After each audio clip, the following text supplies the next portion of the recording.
Good evening, everyone. My name is Anjaneyulu, Botany faculty. Next ఈరోజు మనము మన క్లాస్కి సంబంధించి ఏంటిది అంటే ఏపీ మెగా డిఎస్సిలో ఓకేనా బయాలజికల్ సైన్స్ ప్రీవియస్ క్వశ్చన్స్ని పరిశీలించినప్పుడు మరి ఏమున్నాయి ఇక్కడ మనకు ప్రీవియస్ క్వశ్చన్స్ అని అంటే నెక్స్ట్ ఒక 5 క్వశ్చన్స్ ఇవ్వడం జరిగింది. వాటిలో నెక్స్ట్ ఒకటి ఏమంటున్నామనంటే next question number 1, plasma membrane is made up of ఓకేనా. ప్లాస్మా మెంబ్రెయిన్ అంటే ప్లాస్మా త్వచము దేని చేత తయారు చేయబడుతుంది? ఓకే, ప్లాస్మా త్వచంలో ఉండే రసాయనిక పదార్థాలు ఏంటి అని అర్థం అన్నమాట. ఓకే, వృక్షకణమైన జంతుకణమైన తీసుకుంటే దానిలో మనకి ఏముంటుందనంటే ప్లాస్మా మెంబ్రెయిన్ అనేది ఉంటుంది. ఆ ప్లాస్మా మెంబ్రెయిన్లో ఉండే రసాయనిక పదార్థాలు ఏంటి అని అడుగుతుంది ఇక్కడ క్వశ్చన్. ఓకే రైట్, ఇక్కడ రోమన్ నెంబర్ 1 ఏంటిది అని అంటే షుగర్. ఓకే, షుగర్ ఉంటుంది అంటున్నాడు. ఓకేనా, షుగర్ అనేది నెక్స్ట్ దేనిలో అనంటే ప్లాస్మా మెంబ్రెయిన్లో ఉండదు. నెక్స్ట్ అదేవిధంగా ఇంకొకటి ఏంటిది అని అంటే ప్రోటీన్స్ అంటున్నాడు. ప్రోటీన్స్ అనేటివి నెక్స్ట్ ప్లాస్మా మెంబ్రెయిన్లో ఉంటున్నవి. ప్లాస్మా మెంబ్రెయిన్లో ప్రోటీన్స్ అనేటివి ఉంటున్నవి. నెక్స్ట్ అదేవిధంగా ఇంకేమంటున్నాను అంటే సెల్యులోజ్ అంటున్నాడు. సెల్యులోజ్ అనేది ప్లాస్మా మెంబ్రెయిన్లో ఉండదు. నెక్స్ట్ ఇంకా ఏంటిదనంటే లిపిడ్స్. ఓకే, లిపిడ్స్ అనేటివి నెక్స్ట్ ప్లాస్మా మెంబ్రెయిన్లో ఉంటున్నాయి. అంటే plasma membrane is made up of proteins and lipids. ఓకేనా, అంటే ప్లాస్మా మెంబ్రెయిన్లో ప్రోటీన్స్ ఉంటున్నాయి, లిపిడ్స్ అనే రసాయనిక పదార్థాలు ఉంటున్నాయి అన్నమాట. కాబట్టి మనకి ఇచ్చిన ఆప్షన్ లోపల ఏంటిదనంటే ప్రోటీన్స్ అని అంటే సెకండ్ 1. ఓకే, దీనిలో సెకండ్ 1 ఉన్నది. నెక్స్ట్ అదేవిధంగా ఫస్ట్ 1 షుగర్ లేదు కాబట్టి ఇది కాదు. నెక్స్ట్ అదేవిధంగా సెకండ్ 4th సెకండ్ ఉన్నది. నెక్స్ట్ అదేవిధంగా 4th లిపిడ్ ఉన్నది కాబట్టి నెక్స్ట్ ఇప్పుడు ఆన్సర్ ఏమవుతుందనంటే సెకండ్ 1 అనేది ఆన్సర్ అవుతుంది. థర్డ్ చూడండి 1, 3, 4 అన్నాడు. 1 షుగర్ ఉండదు కదా.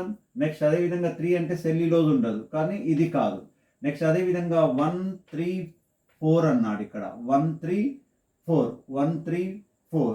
ఓకే రైట్, అయితే 1, 3, 4 రెండు వచ్చినాయి కాబట్టి నెక్స్ట్ ఇది కూడా మనకి నెక్స్ట్ కాదని అర్థం అన్నమాట. ఓకేనా రైట్, అయితే ఉన్న దానిలో ఆప్షన్ ఏంటిదనంటే నెక్స్ట్ 2 and 3. 2 ఏంటిది ప్రోటీన్స్, 4 ఏంటిది అని అంటే లిపిడ్స్. ఓకే, ఈ రసాయనిక పదార్థాలు అనేటివి ఎక్కడ ఉంటున్నాయి అని అంటే ప్లాస్మా మెంబ్రెయిన్ లోపల ఉండడం జరుగుతుంది. ఓకే, అయితే ఈ ప్లాస్మా మెంబ్రెయిన్ లోపల ఉన్న ప్రోటీన్స్, ఈ లిపిడ్స్ అనేటివి దీని మీద చాలామంది శాస్త్రవేత్తలు పరిశోధన జరిపిండ్రు. ఈ పరిశోధన జరిపిన వాటిల్లో ముఖ్యమైన శాస్త్రవేత్తలు ఎవరు అని అంటే సింగర్ అండ్ నికోల్సన్ అనే శాస్త్రవేత్తలు. సింగర్ అండ్ నికోల్సన్ అనే ఇద్దరు శాస్త్రవేత్తలు. సింగర్ అండ్ నికోల్సన్ అనే ఇద్దరు శాస్త్రవేత్తలు ప్రతిపాదించిన సిద్ధాంతం ఏంటిదనంటే ఫ్లూయిడ్ మొజాయిక్ నమూనా. ఓకే, ఏమంటున్నాం దీన్ని అనంటే ఫ్లూయిడ్ మొజాయిక్ నమూనా అంటాం. ఫ్లూయిడ్ మొజాయిక్ మోడల్ అంటాము. ఓకే రైట్, దీన్ని ప్రతిపాదించిండ్రు ఎవరు అనంటే సింగర్ అండ్ నికోల్సన్ అనే శాస్త్రవేత్తలు. మరి ఏంటిది ఈ సిద్ధాంతం ప్రకారం ఏం తెలియజేస్తుందనంటే ప్లాస్మా త్వచం లోపల లిపిడ్స్ ఉంటున్నవి, ప్రోటీన్స్ ఉంటున్నవి. మరి లిపిడ్స్ లోపల అక్కడక్కడ ఏముంటాయి అంటే ప్రోటీన్స్ అనేటివి ఉంటున్నవి. ఓకేనా, అందుకనే లిపిడ్స్ అనేటివి అర్ధ ద్రవ స్థితిలో ఉంటాయి, సెమీ క్వాజీ నేచర్ అంటాము. ఓకేనా, నెక్స్ట్ అదేవిధంగా ప్రోటీన్స్ అనేటివి ఆ లిపిడ్ లోపల అక్కడక్కడ ఉండడం జరుగుతుంది. అందుకనే లిపిడ్స్ అనేటివి ప్రోటీన్ల యొక్క పార్శ్వ ప్రసరణకు ఉపయోగపడుతుందని ఏది తెలియజేస్తుంది అంటే ఫ్లూయిడ్ మొజాయిక్ నమూనా అనేది తెలియజేయడం జరుగుతుంది. ఓకే రైట్, మరి ఫ్లూయిడ్ మొజాయిక్ నమూనాను ప్రతిపాదించిన సింగర్ అండ్ నికోల్సన్ అనే శాస్త్రవేత్తల కంటే ముందు చాలామంది శాస్త్రవేత్తలు ప్లాస్మా మెంబ్రెయిన్ మీద ఏ రసాయనిక పదార్థాలు ఉంటున్నాయని ప్రతిపాదించిండ్రు. శాండ్విచ్ నమూనాని. ఓకే, నెక్స్ట్ అదేవిధంగా యూనిట్ మెంబ్రెయిన్ అని రాబర్ట్సన్ అనే సైంటిస్ట్ ప్రతిపాదించడం జరిగింది. శాండ్విచ్ మోడల్ని డానియల్లీ డావిసన్ అనే శాస్త్రవేత్తలు ప్రతిపాదించడం జరిగింది. అయితే ఇవే సిద్ధాంతాలు ఆమోదం తెలపలేదు. ఓకేనా, అందరూ ఆమోదం తెలిపిన సిద్ధాంతం ఏంటిదనంటే ఫ్లూయిడ్ మొజాయిక్ మోడల్. ఓకే, దీని ప్రకారమే ప్లాస్మా త్వచం లోపల ప్రోటీన్స్ ఉంటున్నవి, లిపిడ్స్ అనేటివి ఉంటున్నాయి. అయితే ఇది తెలంగాణ డిఎస్సిలో అడిగిన స్కూల్ అసిస్టెంట్ బయాలజీలో అడిగిన బిట్టు. ఒకసారి దీని మీదనే బిట్ ఏమడిగినంటే ప్లాస్మా త్వచంలో ఉండే రసాయనిక పదార్థాలు ఏంటి అని నెక్స్ట్ ఏం చేసినంటే తెలంగాణ గురుకులాలో అడిగిండు. ఓకేనా, లిపిడ్ అనేది కాకుండా నెక్స్ట్ లిపిడ్తో ఏం చేసిందంటే పాస్పో లిపిడ్ అని ఇచ్చిండు. ఓకేనా, పాస్పో లిపిడ్ ఉంటుంది. ఓకేనా, దానికి పాస్పేట్ యాడ్ అయి ఉంటుంది కాబట్టి దాన్ని ఏమంటామనంటే పాస్పో లిపిడ్ అని కూడా చెప్పడం జరుగుతుంది. ఓకేనా, మిగతా అదర్ దాన్ వేరే ఇచ్చిండు, ఒక పాస్పో లిపిడ్ ఇచ్చిండు అనమాట. అంటే పాస్పో లిపిడ్ ఇచ్చినా కరెక్ట్ ఆన్సర్ అవుతుంది, నెక్స్ట్ పాస్పో లిపిడ్ ఇచ్చినా కానీ కరెక్ట్ ఆన్సర్ అవుతుంది. ఓకేనా, మరి ప్లాస్మా మెంబ్రెయిన్ అనేది దేనికి ఉపయోగపడుతుంది అని అంటే వృక్ష కణాలలో ఉంటుంది, జంతు కణాలలో రెండిట్లో ఉంటుంది. వృక్ష కణ కవచం కింద ఉండే పలుచని లేయరు ప్లాస్మా మెంబ్రెయిన్. ఇక జంతు కణాలు అంటే ఓన్లీ ప్లాస్మా మెంబ్రెయినే ఉంటుంది, కణకవచం అనేది ఉండదన్నమాట. మరి ప్లాస్మా త్వచం అనేది దేనికి ఉపయోగపడుతుందంటే సెల్ గ్రోత్ కావడానికి ఉపయోగపడుతుంది. నెక్స్ట్ అదేవిధంగా సెల్ డివిజన్ జరగడానికి కూడా ఉపయోగపడుతుంది. ఓకే, సెల్ గ్రోత్, నెక్స్ట్ అదేవిధంగా cell growth. Okay, plasma membrane అనేది సెల్ గ్రోత్ కావడానికి ఉపయోగపడుతుంది. నెక్స్ట్ ఇంకా దేనికి ఉపయోగపడుతుంది అని అంటే సెల్ డివిజన్. ఓకే, కణ విభజన అంటాము, కణ విభజన జరగడానికి ఉపయోగపడుతుంది. వివిధ రకాల వ్యాధికారక సూక్ష్మజీవులను గుర్తించడానికి కూడా నెక్స్ట్ ప్లాస్మా మెంబ్రెయిన్ అనేది ఉపయోగపడుతుంది. Okay, the plasma membrane is identify the micro organisms. ఓకేనా, నెక్స్ట్ అదేవిధంగా ఇంకా దేనికి ఉపయోగపడుతుంది ప్లాస్మా మెంబ్రెయిన్ అని అంటే సూక్ష్మజీవులని గుర్తించడానికి ఉపయోగపడుతుంది. వ్యాధికారక సూక్ష్మజీవులను గుర్తించడానికి ప్లాస్మా త్వచం అనేది ఉపయోగపడుతుంది. నెక్స్ట్ అదేవిధంగా ద్రవాభిసరణ క్రమతను నియంత్రించడం జరుగుతుంది. కణం లోపలికి ఏవైనా నీరు కానీ లవణాలు కానీ రావాలన్నా, కణం నుంచి బయటికి వెళ్ళాలన్నా దేని ఆధీనంలో జరుగుతుందని అంటే ప్లాస్మా మెంబ్రెయిన్ ఆధీనంలో జరుగుతుంది అనమాట. ఓకేనా, రైట్. ఇట్లా చాలా రకాల ఫంక్షన్స్ అనేటివి ఇన్వాల్వ్మెంట్ అనేది ప్లాస్మా మెంబ్రెయిన్ జరుగుతుంది. ఈ ప్లాస్మా త్వచంలోనే ఇక్కడ ఏముంటాయంటే ప్రోటీన్స్ ఉంటాయని చెప్పినాం కదా, కొన్ని ప్రోటీన్స్ అనేటివి వాహక ప్రోటీన్లుగా పనిచేస్తాయి, క్యారియర్ ప్రోటీన్స్ అంటాం. ఆ క్యారియర్ ప్రోటీన్స్ ద్వారా ఏమైతాయి అంటే కొన్ని అయాన్లు అనేటివి రవాణా జరుగుతుంటాయి. ఓకేనా, అవి ప్రోటాన్స్ కావచ్చు, లేకపోతే నెక్స్ట్ అదేవిధంగా పొటాషియం కావచ్చు, సోడియం కావచ్చు.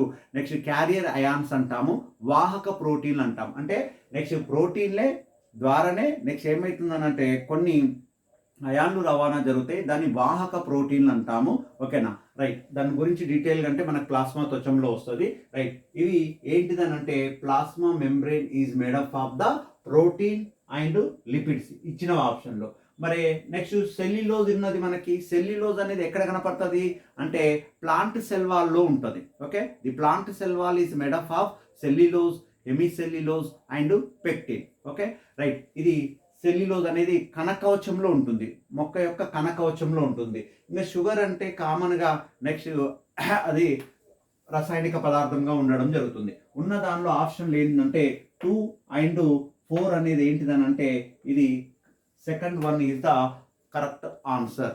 ఓకే, ఫస్ట్ క్వశ్చన్ కి second one is the correct answer. Okay, the plasma membrane is made up of proteins and lipids. ఇక్కడ అయితే షుగర్స్ కూడా ఉంటాయి కానీ చాలా తక్కువ మొత్తంలో గ్లైకోప్రోటీన్స్, గ్లైకోలిపిడ్స్ అనేటివి ఉంటాయి కానీ నెక్స్ట్ అవి చాలా తక్కువ మొత్తంలో ఉంటున్నాయి. కానీ అది దానికి సంబంధించిన ఆప్షన్ లేదు కాబట్టి మనం ఇక్కడ దాన్ని కన్సిడర్ చేయం. Okay, right. నెక్స్ట్ ఇంకొకటి ఏంటిది దీనిలో అని అంటే ఇది మనకి ఎక్కడి నుంచి వచ్చిందని అంటే నెక్స్ట్ 9th క్లాస్లో ఉన్నది ఈ ఏంటిది సెల్ బయాలజీకి సంబంధించి. నెక్స్ట్ అదేవిధంగా ఇంటర్ ఫస్ట్ ఇయర్లో సెల్ బయాలజీలో కూడా నెక్స్ట్ ప్లాస్మా మెంబ్రెయిన్ గురించి ఇన్ డీటెయిల్గా ఇవ్వడం జరిగింది. నెక్స్ట్ ఇక transduction is seen in. Okay, transduction అనేది ఎక్కడ కనబడుతుంది అన్నాడు. అయితే ఏపీడిఎస్సిలో అడిగిన ఈ క్వశ్చన్ని ఇది ఇంగ్లీష్ వర్డ్, తెలుగులో కూడా ఏం చేసిండు ట్రాన్స్డక్షన్ అనే ఇచ్చిండు. ఓకేనా, ట్రాన్స్డక్షన్ అనే ఇచ్చిండు. అయితే దీని తెలుగులో యాక్చువల్గా ఏమంటాము అని అంటే నెక్స్ట్ దీనిని ట్రాన్స్డక్షన్ ఏమంటామనంటే జన్యువాహనంగా పిలవడం జరుగుతుంది. ఓకే, జన్యువాహనముని ఎక్కడ చూస్తామని ఇచ్చిండనమాట. అంటే జన్యువాహనాన్ని కనుగొన్నది యాక్చువల్గా దేనిలో అని అంటే నెక్స్ట్ ఇక్కడ మనకు ఆప్షన్ ఏం చేసిండు, స్ట్రెప్టోకోకస్ న్యూమోనియా ఇచ్చిండు. స్ట్రెప్టోకోకస్ న్యూమోనియా కాదు దీనికి ఆన్సరు. నెక్స్ట్ అదేవిధంగా సాల్మోనెల్లా టైఫీ ఇచ్చిండు. మనకు ఆన్సర్ ఏంటిదని అంటే second one is the answer. Second one అనేది ఇది ఆన్సర్ అవుతుంది దీనికి. ఓకేనా? అంటే నెక్స్ట్ ట్రాన్సాక్షన్ అంటే జన్యువాహనం అనేది ఎక్కడ కనపడుతుంది అని అంటే సాల్మోనెల్లా టైఫీ మ్యూరియం అనే బ్యాక్టీరియా లోపల నెక్స్ట్ ఎవరు కనుగొన్నారు అని అంటే జిండర్ అండ్ లెడెన్బర్గ్ అనే సైంటిస్ట్ కనుగొనడం జరిగింది. ఓకే, ఎవరు కనుగొన్నారు? సాల్మోనెల్లా టైఫీ అనే బ్యాక్టీరియాలో నెక్స్ట్ ఎవరు కనుగొన్నారు అని అంటే జిండర్ అండ్ లెడెన్బర్గ్ అనే సైంటిస్ట్. ఓకే, జిండర్ అండ్ లెడర్బర్గ్ అనే సైంటిస్టులు ఇద్దరు నెక్స్ట్ సాల్మోనెల్లా టైఫీలో నెక్స్ట్ ట్రాన్స్డక్షన్. ఓకేనా? దాన్ని ఏమంటున్నామంటే ట్రాన్స్డక్షన్ని లేదా దాన్ని ఏమంటామనంటే జన్యువాహనాన్ని కనుగొనడం జరిగింది. ఓకేనా? రైట్. మరి ఇప్పుడు ఇంకొకటి ఇచ్చింది ఇక్కడ స్ట్రెప్టోకోకస్ న్యూమోనియా ఇచ్చిండు. స్ట్రెప్టోకోకస్ న్యూమోనియా లోపల నెక్స్ట్ ఏం కనుగొనబడింది అని అంటే జన్యు పరివర్తనం. ఓకేనా? దాన్ని ఏమంటామంటే ట్రాన్స్ఫర్మేషన్ అంటాం. ట్రాన్స్ఫర్మేషన్. ఓకే, మరి ట్రాన్స్ఫర్మేషన్ని ఓకే ఎవరు కనుగొన్నారు అని అంటే జన్యు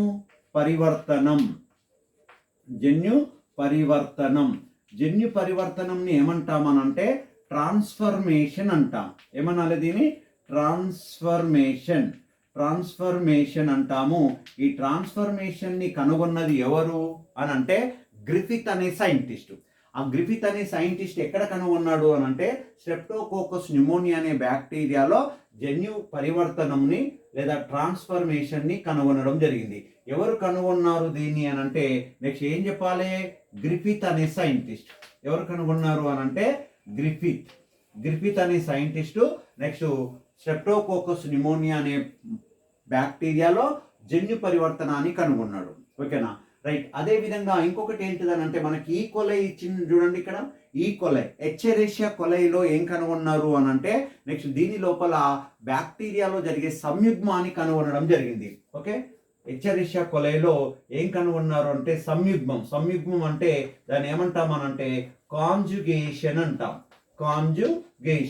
దీన్ని ఏమంటామనంటే సంయుగ్మం అంటాం. ఓకే, మరి ఎవరు కనుగొన్నారు సంయుగ్మాన్ని అని అంటే సంయుగ్మాన్ని కనుగొన్నది ఎవరు అని అంటే లెడర్బర్గ్ అండ్ టాటామ్. లెడర్బర్గ్ అండ్ టాటామ్ అనే సైంటిస్టులు ఏం చేసిండు అంటే నెక్స్ట్ సంయుగ్మాన్ని కనుగొనడం జరిగింది. ఓకే, అయితే ఇక్కడ ఈ ఏరియా నుంచి బిట్టుపడుతున్నది కంపల్సరీగా. ఇది ఇంటర్మీడియట్ సెకండ్ ఇయర్లో ఉన్న మైక్రోబయాలజీ అనే టాపిక్ బ్యాక్టీరియా నుంచి తీసుకోవడం జరిగింది. అయితే ఇదంతా ఏంటిదని అంటే బ్యాక్టీరియాలో రిప్రొడక్షన్, ప్రత్యుత్పత్తి. ఆ బ్యాక్టీరియాలో ప్రత్యుత్పత్తి, లైంగిక ప్రత్యుత్పత్తి అంటే సెక్షువల్ రిప్రొడక్షన్ అనేది 3 రకాలుగా ఉంటుంది. అదొకటి ఏంటిదంటే సంయుగ్మం. ఆ సంయుగ్మం అంటే 2 ప్రక్క బ్యాక్టీరియా కణాలు ఒకదానికొకటి తాకడం వలన వాటి మధ్య జన్యు పదార్థ మార్పిడి జరిగితే దాన్ని ఏమంటామంటే సంయుగ్మం లేదా కాంజుగేషన్ అంటున్నాం. ఓకే, ఆ కాంజుగేషన్ని ఎవరు కనుగొన్నారు అంటే నెక్స్ట్ లెడర్బర్గ్ అండ్ టాటమ్. దేనిలో కనుగొన్నాడు అని అంటే ఈకోలై అనే బ్యాక్టీరియాలో కనుగొనడం జరిగింది. నెక్స్ట్ ఏంటిది? స్ట్రెప్టోకోకస్ న్యూమోనియాలో జన్యు పరివర్తనాన్ని కనుగొన్నది ఎవరు అని అంటే నెక్స్ట్ గ్రిఫిత్ అనే సైంటిస్టు. మరి గ్రిఫిత్ అనే సైంటిస్టు జన్యు పరివర్తనం అంటే ఏంది? కొన్ని బ్యాక్టీరియాలు అవి నివసించే పరిసరాల నుంచి జన్యు పదార్థాన్ని తీసుకొని తన యొక్క డిఎన్ఏ తోటి ఇంటిగ్రేషన్ జరుగుతుంది. అంటే తన యొక్క డిఎన్ఏ తోటి కలిపేసుకుంటాయి అన్నమాట.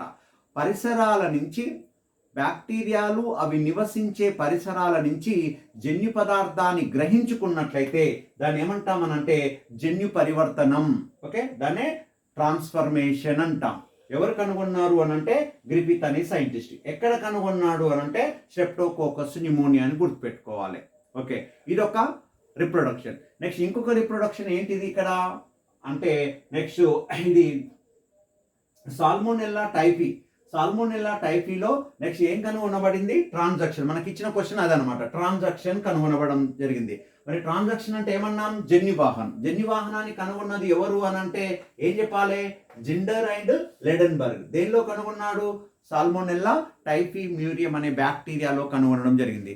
మరి నెక్స్ట్ ఇక్కడ జన్యువాహనం, ట్రాన్సాక్షన్ అంటే డెఫినేషన్ ఏం చెప్తామంటే ఒక బ్యాక్టీరియంలోని జన్యు పదార్థం మరొక బ్యాక్టీరియంలోకి ప్రవేశించడం అనేది బ్యాక్టీరియోఫాజ్ అనే వైరస్ ద్వారా ప్రవేశిస్తే దాన్ని ఏమంటామనంటే జన్యువాహనం అంటాం. ఓకేనా? ట్రాన్సాక్షన్ అంటున్నాం. అంటే ఏం చెప్పాలి? బ్యాక్టీరియోఫాజ్ అనేది ఒక వైరస్. ఆ వైరస్ ద్వారా ఏమవుతుంది? ఒక బ్యాక్టీరియంలో ఉన్న జన్యు పదార్థము మరొక బ్యాక్టీరియాలోకి ప్రవేశించడం జరుగుతుంది. ఒక బ్యాక్టీరియంలోని జన్యు పదార్థం మరొక బ్యాక్టీరియాలోకి ప్రవేశించడం అనేది బ్యాక్టీరియోఫాజ్ అనే వైరస్ ద్వారా ప్రవేశిస్తే దాన్ని ఏమంటున్నాము అని అంటే నెక్స్ట్ జన్యువాహనము లేదా దాన్ని ట్రాన్సాక్షన్ అంటాం. This genetic material is transfer from one bacteria to another bacteria through bacteriophage virus. This is called transaction. The transaction is discovered by Lederberg and Ginder scientists in Salmonella typhimurium bacteria. Okay, this is the second question. Okay, now bacteria lo sexual reproduction అని 3 types ఉంటుంది. ఆ 3 types మీరు తీసుకొని bit అడగడం జరిగింది ఇక్కడ. Okay, important area అండి. Important ఏరియాను కొంచెం బాగా కాన్సన్ట్రేట్ చేయండి. రైట్. నెక్స్ట్ ఇంకొకటి ఏంటిదని అంటే మనకు ఉన్న క్వశ్చన్, థర్డ్ క్వశ్చన్ ఏంటిదంటే the branch of the botany which deals with absorption of water and minerals in plants. ఓకేనా? అంటే నెక్స్ట్ మొక్కలలో ఏంటిదంటున్నాడు? వృక్షశాస్త్రానికి సంబంధించిన శాఖ అంటున్నాడు. ఏంటిది అది? Absorption of water and minerals. అంటే మొక్కలలో నీటిని గ్రహించుకోవడము, ఖనిజ లవణాలని శోషించుకోవడం అనేది వృక్షశాస్త్రంలో ఏ బ్రాంచ్కి చెందుతుంది, ఏ శాఖకు చెందుతుంది అని అర్థం అనమాట. మరి ఇచ్చిన వాటిలో ఏంటిదని అంటే మార్ఫాలజీ అని ఇచ్చిండు. మార్ఫాలజీ అంటే బాహ్య స్వరూప శాస్త్రం. మరి బాహ్య స్వరూప శాస్త్రం అంటే ఏం చెప్తాము? మొక్క యొక్క బయటికి కనబడే అవయవాలు ఏంటివి? వేరు, కాండము, పత్రాలు, పుష్పాలు, ఫలాలు, వీటి గురించి అధ్యయనం చేసే శాస్త్రాన్ని ఏమంటామనంటే మార్ఫాలజీ అంటాం. ఓకేనా? Morphology means the study of the external part of plant body is called morphology. Like root, stem, leaf, వాటి గురించి చదివితే నెక్స్ట్ మార్ఫాలజీ అంటాం. మరి మార్ఫాలజీ అనేది ఈ క్వశ్చన్కి మార్ఫాలజీ కాదు. ఎందుకంటే నీరు, మినరల్స్. ఓకేనా? మినరల్స్ అనేటివి, నీరు అనేది మొక్కలలో ఎలా రవాణా జరుగుతుంది అంటే దానికి సంబంధం లేదనమాట. నెక్స్ట్ ఇంకొకటి ఏంటిది?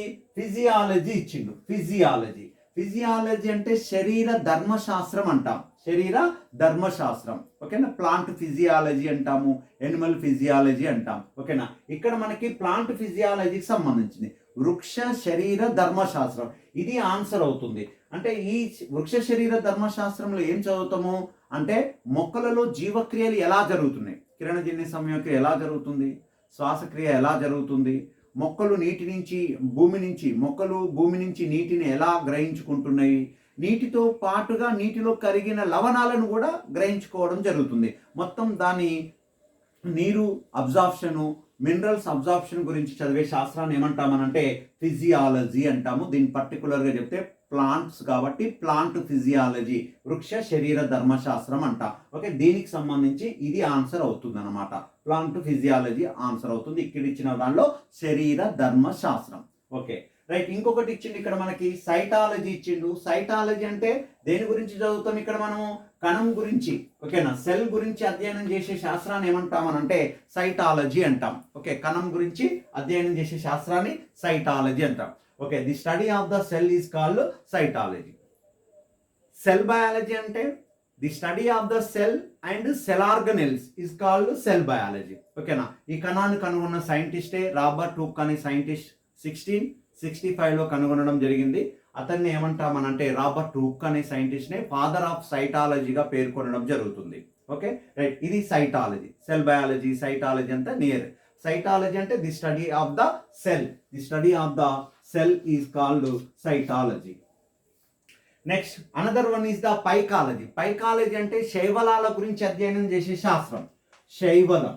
శైవలాల గురించి అధ్యయనం చేసే శాస్త్రాన్ని ఏమంటామనంటే పైకాలజీ అంటాం. ఈ పైకాలజీ కూడా దీనికి సంబంధం లేదు. అదే శిలీంధ్రాల గురించి అధ్యయనం చేసే శాస్త్రాన్ని ఏమంటామనంటే మైకాలజీ అంటాం. ఓకే, మరి ఇప్పుడు ఇచ్చిన క్వశ్చన్కి the branch of botany which deals with absorption of water and minerals in plants, this branches is called plant physiology. Okay, second one is the answer. Okay, right. Next ఇది branches of the biology అనే topic నుంచి అడిగిందండి. Inter first ఇయర్లో ఉంటుంది. ఓకేనా, branches of the biology అంటాము. జీవశాస్త్రం యొక్క శాఖల గురించి అధ్యయనం చేస్తుంది అనమాట. వివిధ శాఖలు ఉంటవి. పిండోత్పత్తి శాస్త్రం, ఎంబ్రియాలజీ అంటాము, పేలినాలజీ, పరాగరేణు శాస్త్రం అంటాము. నెక్స్ట్ అదేవిధంగా జెనెటిక్స్, జన్యు శాస్త్రం అంటాము. నెక్స్ట్ అదేవిధంగా ఇంకా ఏంటిదనంటే నెక్స్ట్ మామూలుగా శైవలాల శాస్త్రం పైకాలజీ అంటాము, శిలీంధ్రాల గురించి చదివే శాస్త్రం మైకాలజీ అంటాము. ఇట్లా చాలా రకాల బ్రాంచెస్ అనేటివి ఉండడం జరుగుతుంది. రైట్, నెక్స్ట్ ఇంకొకటి ఏంటిది, ఫోర్త్ క్వశ్చన్ ఏంటిది అని అంటే దీనిలో నెక్స్ట్ 4వ క్వశ్చన్ తీసుకున్నట్లయితే ఏమని పరిశీలిస్తున్నాం ఇక్కడ అని అంటే next identify the process that involved in transpiration. Okay, involved in transportation అంటే ఏమంటాం దీని, రవాణా. ఓకే, రవాణా అంటాం. ట్రాన్స్పోర్టేషన్ అంటే ఏమనాలి, రవాణా అంటాం. ఓకే, రవాణా. నెక్స్ట్ అదేవిధంగా వాటర్ ఇన్ టాల్ ప్లాంట్స్. ఓకేనా, అంటే ఎత్తైన మొక్కలలో నీరు రవాణా జరగడానికి. ఓకేనా, ఎత్తైన మొక్కలు ఇన్ టాల్ ప్లాంట్స్ అన్నాం. అంటే ఎత్తైన మొక్కలలో నీరు రవాణా జరగడానికి ఏది ఉపయోగపడుతుంది అంటున్నాడు ఇక్కడ. అంటే ఏవి ఉపయోగపడుతుంది అని అంటే మనకి ఇచ్చిన ఆప్షన్లో ఒకటి ఏం చేసిండు ఇక్కడ అంటే రూట్ ప్రెజర్ ఇచ్చిండు. ఎత్తైన మొక్కలలో నీరు రవాణా జరగడానికి ఉపయోగపడేది ఒకటి రూట్ ప్రెజర్ ఇచ్చిండు. రూట్ ప్రెజర్ అంటే దీని ఏమంటామనంటే వేరు పీడనం అంటాం తెలుగులో. వేరు పీడనం అంటాం. ఇంకోటి ఏంటిదనంటే రెండవది ఏంటిదంటే ట్రాన్స్పిరేషన్ అంటే ఏందనంటే దీన్ని బాష్పోత్సేకం అంటాం. బాష్పోత్సేకం అంటాం. నెక్స్ట్ మూడవది ఏం చేసిందంటే గట్టేషన్ ఇచ్చింది. గట్టేషన్ అంటే ఏందనంటే బిందు స్రావం అంటాం. దీన్ని బిందు స్రావం అంటాం. ఓకే, బిందు స్రావం. మరి ఇప్పుడు ఎత్తైన మొక్కలలో నీరు రవాణా జరగాలంటే ఎత్తైన మొక్కల్లో 100 మీటర్ల హైట్ ఉంటాయి కొన్ని మొక్కలు. ఓకేనా, రైట్. నెక్స్ట్ అదేవిధంగా కొన్ని మొక్కలు 50 మీటర్ల హైట్ ఉంటాయి. సిక్వయా డెండ్రాన్ అనే మొక్క ఎత్తైన మొక్క, అది జిమ్నోస్పర్మిక్ ప్లాంట్స్ 120 మీటర్ల ఎత్తు ఉంటుంది. ఓకేనా, నెక్స్ట్ అశోక మొక్క ఎత్తుగా ఉంటుంది. రైట్, మరి అలాంటి మొక్కలలో మామూలుగా గుల్మాలు పొదలు తీసుకుంటే ఒక 2-3 మీటర్ల హైట్లో ఉంటవి. వాటిలో నీరు రవాణా జరగాలంటే ఏం పని చేస్తుంది అని అంటే నెక్స్ట్ రూట్ ప్రెజర్ పనిచేస్తుంది. రూట్ ప్రెజర్ అంటే వేరు పీడనం ఒక్కటి సరిపోతుంది. కానీ ఎత్తైన మొక్కలకు 100 మీటర్ల హైట్ వరకు ఉన్న మొక్కలకి నీరు రవాణా జరగాలంటే వేరు పీడనం ఒక్కటే సరిపోదు. ఏంటిది అని అంటే వేరు పీడనం రూట్ ప్రెజర్తో పాటుగా నెక్స్ట్ ట్రాన్స్పిరేషన్ కూడా పనిచేయాలి. ట్రాన్స్పిరేషన్ అని అంటే బాష్పోత్సేకం అంటాం. ఓకేనా, అంటే రూట్ ప్రెజరు ఆన్సర్ అవుతుంది, ట్రాన్స్పిరేషన్ బాష్పోత్సేకం ఆన్సర్ అవుతుంది. మరి 1, 3 ఇచ్చిండు. నెక్స్ట్ అదేవిధంగా ఇంకొకటి 1, 2 అనేది ఉంది. ఇంకా 3 ఏం చేసిండు, బిందు స్రావం గట్టేషన్ ఇచ్చిండు. గట్టేషన్ అనేది అవసరం లేదు. ఎత్తైన మొక్కలలో నీరు రవాణా జరగాలంటే గట్టేషన్ అనేది అవసరం లేదు. ఓకే, ఎత్తైన మొక్కలలో నీరు రవాణా జరగాలంటే భూమి లోపల ఉన్న నీరు వేరు గ్రహించుకుంటే వేరు నుంచి కాండంకి, కాండం నుంచి పత్రంకి ఒక 100 మీటర్ల హైట్ వరకు ఉన్న అక్కడ వరకు వెళ్ళాలి అని అంటే నెక్స్ట్ 2 బలాలు పనిచేస్తాయి. అది ఒకటి ఏంటిదనంటే రూట్ ప్రెజర్ వేరు పీడనము, నెక్స్ట్ ట్రాన్స్పిరేషన్ బాష్పోత్సేకం, ఈ 2 బలాలు పనిచేస్తాయి. మరి ఇచ్చిన ఆప్షన్ లోపల మనకి ఏమి ఇచ్చిందంటే 1, 3 ఇచ్చిండు. 1 అంటే రూట్ ప్రెజర్, 3 అంటే గట్టేషన్ అవసరం లేదు కాబట్టి నెక్స్ట్ ఫస్ట్ 1 కాదు. నెక్స్ట్ 2, 3 ఇచ్చిండు. ఓకే, 2 ఇది ట్రాన్స్పిరేషన్, 3 గట్టేషన్, మరి ఇది కూడా కాదు మనకి. నెక్స్ట్ ఇంకొకటి ఏమి ఇచ్చిండు, 1, 2 ఇచ్చిండు. 1 ఏంటిది రూట్ ప్రెజరు, 2 ఏంటిది ట్రాన్స్పిరేషన్. కాబట్టి థర్డ్ వన్ ఆన్సర్ అవుతుంది. ఓకేనా, అంటే ఇక్కడ క్వశ్చన్ ఏంటిదనంటే ఇది ప్లాంట్ ఫిజియాలజీ నుంచి అడిగిన బిట్ అండి. ఓకే, ప్లాంట్ ఫిజియాలజీ బాష్పోత్సేకము. నెక్స్ట్ అదేవిధంగా ఇంకొకటి ఏంటిదనంటే అసెంట్ ఆఫ్ శాప్ అంటాము. ఒక ఎత్తైన మొక్కలలో ద్రవోద్గమం ఎలా జరుగుతుంది దాని లోపల నుంచి తీసుకోవడం జరిగింది ఇక్కడ.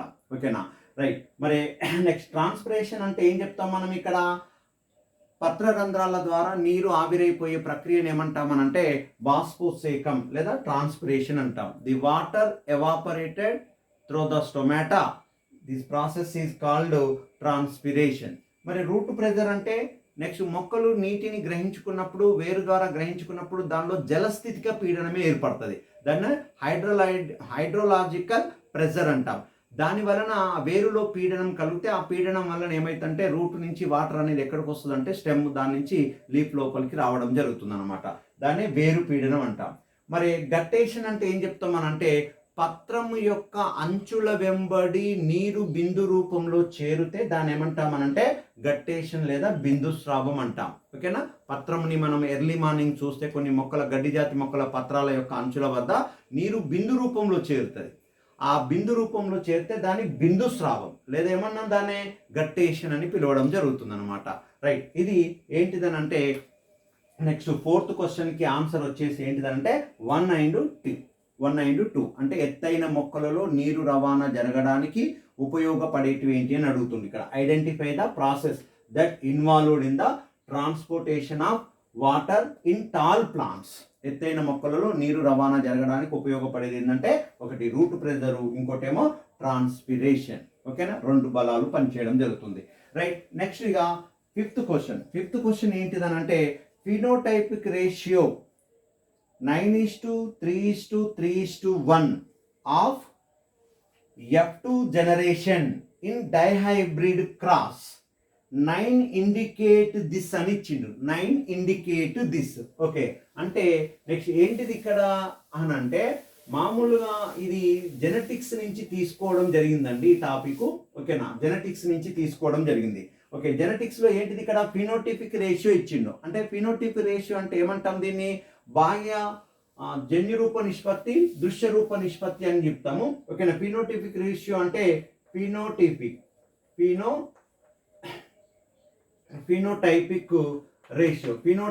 రేషియో అంటున్నాడు. ఫినోటైపిక్ రేషియో అంటే నెక్స్ట్ ఏమంటున్నామనంటే దీన్ని దృశ్య రూప నిష్పత్తి అంటాం తెలుగులో. దృశ్య రూప నిష్పత్తి అంటున్నాం. దృశ్య రూప నిష్పత్తి అంటే దృశ్య రూప నిష్పత్తి ద్విసంకరీకరణం డైహైబ్రిడైజేషన్ లో ఎంత ఉంటుంది అంటే 9:3:3:1 ఉంటుంది. అయితే ఈ 9:3:3:1 లో 9 ఇండికేట్స్ దిస్.